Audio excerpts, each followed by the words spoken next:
हर हर महादेव। दोस्तों, क्या आपने कभी सोचा है कि जब पाप अपनी सारी हदें पार कर देगा तब क्या होगा। कल की पुराण के अनुसार वो समय दूर नहीं जब स्वयं भगवान विष्णु अपने अंतिम अवतार भगवान कल्कि के रूप में इस धरती पर कदम रखेंगे। आज की इस वीडियो में हम बात करेंगे उस भयानक युद्ध की, जहां एक तरफ होंगे अधर्म के देवता कली और दूसरी तरफ स्वयं भगवान कल्कि। कैसे शुरू हुआ ये युद्ध? कौन थे वो अजय भाई कॉक और विकॉक जिन्हें मारना असंभव था? जानने के लिए वीडियो के अंत तक जरूर बने रहिए। दोस्तों, कहानी की शुरुआत होती है एक दिव्य मिलन से। सुखदेव जी बताते हैं कि जब एक ब्रह्मचारी कल्कि जी के पास आए तो कल्कि जी ने अपने सभासदों के साथ खड़े होकर उनका सम्मान किया। उन्होंने उन्हें पदिया और आग्रह से पूजा और पूछा कि आपका आगमन हमारे लिए सौभाग्य की बात है। भगवान कल्कि ने पूछा, आप कौन है? धर्म ने बताया कि वो कलयुग की अग्नि से संतप्त होकर उनकी शरण में आए हैं। कल्कि जी ने धर्म को धैर्य बांधाते हुए कहा, देखो, कृतयुग सतयुग आ गया है। उन्होंने बताया कि ब्रह्मा जी की प्रार्थना पर ही उन्होंने शरीर धारण किया है। उन्होंने कितक का देश में बौद्ध लोगों को दमन किया है और अब वो उन लोगों का विनाश करने के लिए निकल रहे हैं जो वैष्णव नहीं है और जो धर्म के विरुद्ध उपद्रव कर रहे हैं। कल्कि जी ने धर्म को आदेश दिया कि अब वो निडर होकर पृथ्वी पर घूमे और यज्ञ, दान और व्रत शुरू करे। धर्म ने कल्कि जी के साथ जाने की इच्छा जताई। धर्म की युद्ध तैयारी बड़ी अद्भुत थी। उन्होंने अपनी पत्नी और पुत्र को सिद्धाश्रम में छोड़ा। उनका रथ वेद और ब्रह्मा जी से बना था, जिसने साथ ही साथ सवार 7 नॉर्स घोड़े थे।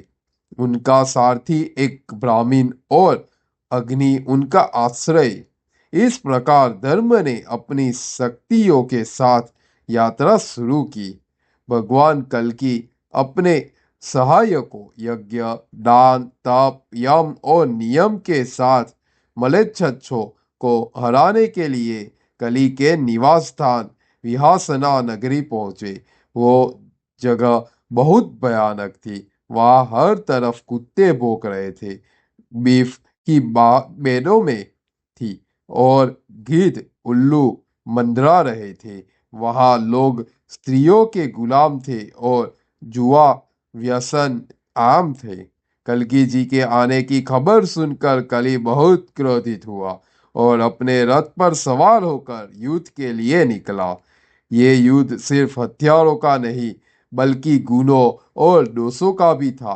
धर्म ने कल्कि जी की आज्ञा से कली पर हमला किया। ऋतु ने दंभ से युद्ध किया। प्रसाद ने रोब को ललकारा। अभय ने क्रोध से, सुख ने भय से युद्ध किया। योगा ने आदि से, समा ने व्याधि से मुकाबला किया। यह लड़ाई इतनी घोर थी कि आकाश से ब्रह्मा जी और अन्य देवता भी इसे देखने आए। इस युद्ध में सूर्यवंशी राजा मरु ने खास और कंबुजा लोगों ने लोहा लिया। वही राजा देवापी ने छीन और बारबल लोगों से धूल चटाई। दूसरी तरफ कल्कि जी का सामना कोक और विकोक नाम के 2 राक्षस भाइयों से हुआ।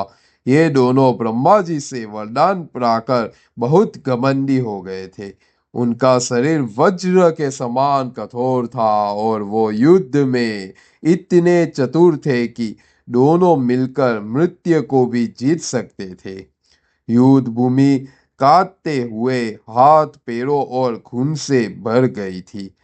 गोदाव की हिन हिताई और हथियारों की चिंगारियों से चारों तरफ गूंज रही थी। धर्म ने क्रोध में आकर कली पर भयानक बाणों की बौछार की। अंत में कली हार गए उसका रथ टूट गया, शरीर से खून बहने लगा और उससे स्वर जैसे बालों में आने लगी। अपनी जान बचाने के लिए कली अपने रथ और सवारी को छोड़कर अपनी पूरी नगरी की तरफ भाग गया। तो दोस्तों, ये था वो महान युद्ध जहां अधर्म के प्रतीक कली को भगवान कल्कि और धर्म के सामने घुटने टेकने पड़े। इस कहानी से हमें सीख मिलती है कि चाहे अधर्म कितना भी शक्तिशाली क्यों ना हो, अंत में विजय हमेशा सत्य और धर्म की ही होती है। अगर आपको यह वीडियो पसंद आई तो इसे लाइक करें और नीचे कमेंट कीजिए जय श्री कल्कि। और ऐसी ही पौराणिक कथाओं के लिए हमारे चैनल को सब्सक्राइब करें। मिलते हैं अगले वीडियो में। हर हर महादेव।